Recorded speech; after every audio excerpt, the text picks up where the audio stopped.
एक बड़ा सा वट का वृक्ष और उसके ठीक नीचे एक बेंच नुमा पत्थर, पास में रखा मिट्टी का घड़ा।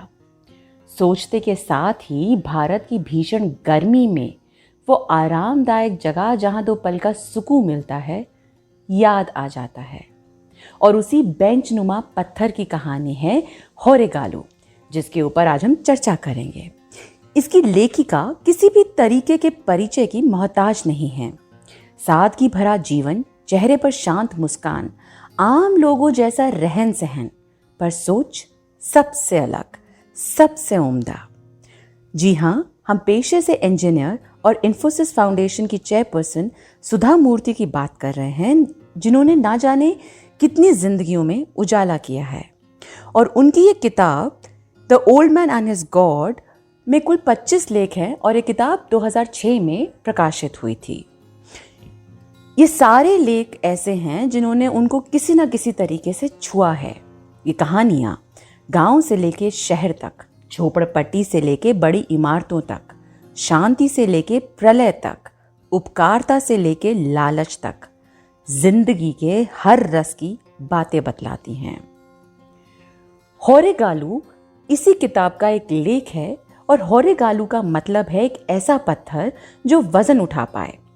सुधा मूर्ति इस कहानी के जरिए हमें बतलाती हैं कि कैसे वो बचपन में अपने दादाजी के साथ, जो कि रिटायर्ड स्कूल टीचर थे, उनके गांव के होरेगालू के आसपास खेलती रहती थी और ना जाने कितने पथिक उस होरेगालू के ऊपर चंद पल अपना बोझ साझा कर कुछ हल्का हो अपने गंतव्य की ओर बढ़ जाते थे।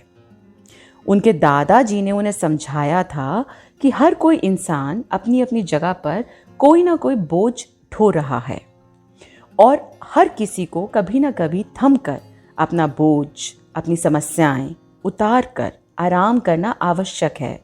और अगर कोई उनकी समस्याओं को सुनने वाला हो तो जिंदगी का सफर बहुत हल्का हो जाता है। उनके दादाजी के हिसाब से हम सबको होरेगालू चाहिए जीवन व्यतीत करने के लिए। इसी बात की याद उन्हें तब आई जब वो मुंबई में काम कर रही थी और उनकी एक सहकर्मी जिनका नाम रत्ना था, वो हर दिन लंच के दौरान कुछ और सहकर्मियों के साथ बातें किया करती थी।